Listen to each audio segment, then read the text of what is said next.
Hello, hello. How are you doing today? I'm doing well, and I'm so excited. I have a special story for you. It's the smartest giant in town, written by Donaldson and illustrated by Axel Scheffler. That's a very special story. I hope that you like it. Come with me. The smartest giant in town. Written by Donaldson and illustrated by Axel Scheffler. George was a giant, the scruffiest giant in town. He always wore the same pair of old brown sandals and the same old padded-up gown. "I wish I wasn't the scruffiest giant in town," he said sadly. But one day, George noticed a new shop. It was full of smart clothes, so he bought a smart shirt, a smart pair of trousers, a smart belt, a smart striped tie, some smart socks with diamonds up the sides, and a pair of smart shiny shoes. "Now I'm the smartest giant in town," he said proudly. George left his old clothes behind in the shop. He was about to go home when he heard a sound. On the pavement stood a giraffe who was sniffing sadly. "What's the matter?" asked George.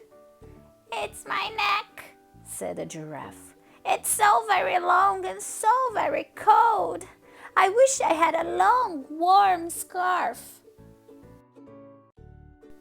"Cheer up," said George, and he took off his striped tie. "It didn't match my socks anyway," he said, as he wound it around and round the giraffe's neck.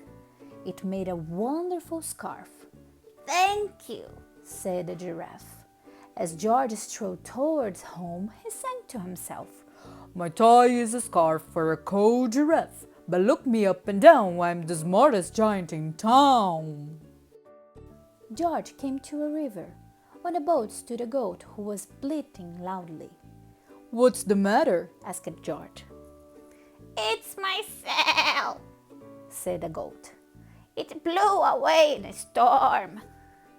I wish I had a strong new sail for my boat." "Cheer up," said George, and he took off his new white shirt. "It kept coming untucked anyway," he said as he tied to the mast of the goat's boat. It made a magnificent sail. "Thank you," said the goat.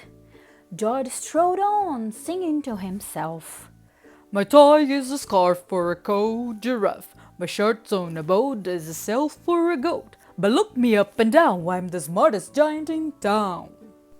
George came to a tiny ruined house. Beside the house stood a white mouse with lots of baby mice.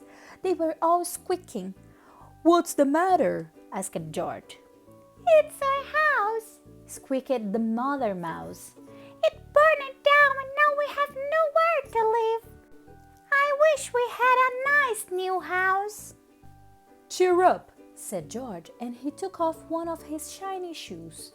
"It was giving me blisters anyway," he said as the mouse and her babies scrambled inside. The shoe made a perfect home for them. "Thank you," they squeaked. George had to hop along the road now, but he didn't mind. As he hopped, he sang to himself. "My tie is a scarf for a cold giraffe. My shirt's on a boat is a sail for a goat. My shoe is a house for a little white mouse. But look me up and down, I'm the smartest giant in town."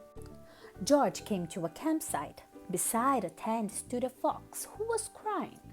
"What's the matter?" asked George. "It's my sleeping bag," said the fox.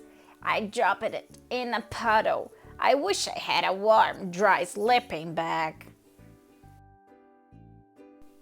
"Cheer up," said George, and he took off one of his socks with diamonds up the sides. "It was tickling my toes anyway," he said as the fox snuggled into it.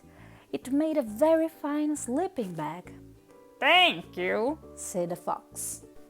George hopped on, singing to himself.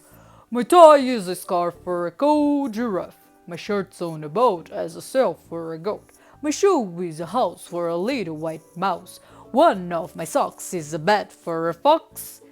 But look me up and down, I'm the smartest giant in town. George came to a big squelch bog. Beside the bog stood a dog, who was howling. What's the matter? Asked George. "Is this bog?" said the dog. "I need to get across, but I keep getting stuck in the mud.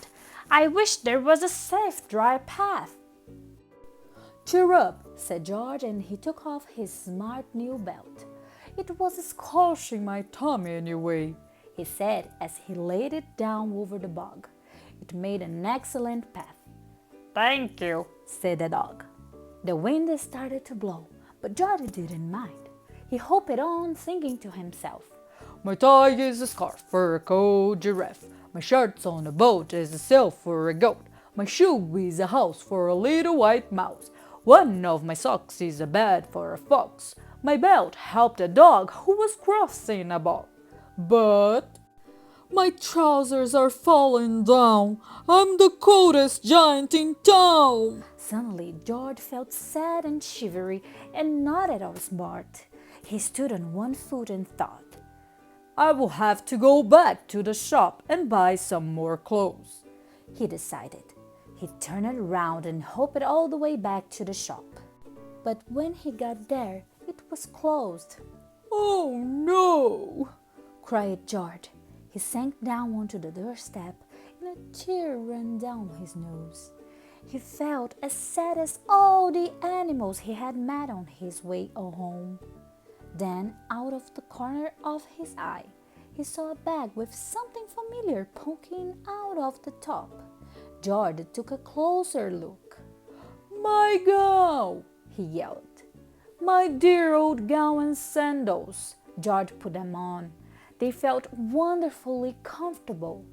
I'm the coziest giant in town, he cried, and he danced back home along the road. Outside his front door stood all the animals he had helped. They were carrying an enormous present. "Come on, George," they said. "Open it." George untied the ribbon. Inside was a beautiful gold paper crown and a card. "Look inside the card, George," said the animals. George put the crown on his head and opened the card. Inside it said, "Your tie is a scarf for a cold giraffe. Your shirt's on a boat as a sail for a goat. Your shoe is a house for a little white mouse. One of your socks is a bed for a fox. Your belt helped the dog who was crossing a bog. So here is a very fine crown to go with the sandals and gown of the kindest giant in town." And that's the end. Whoa, that was quite a story. I hope that you like it and share with your friends. See ya!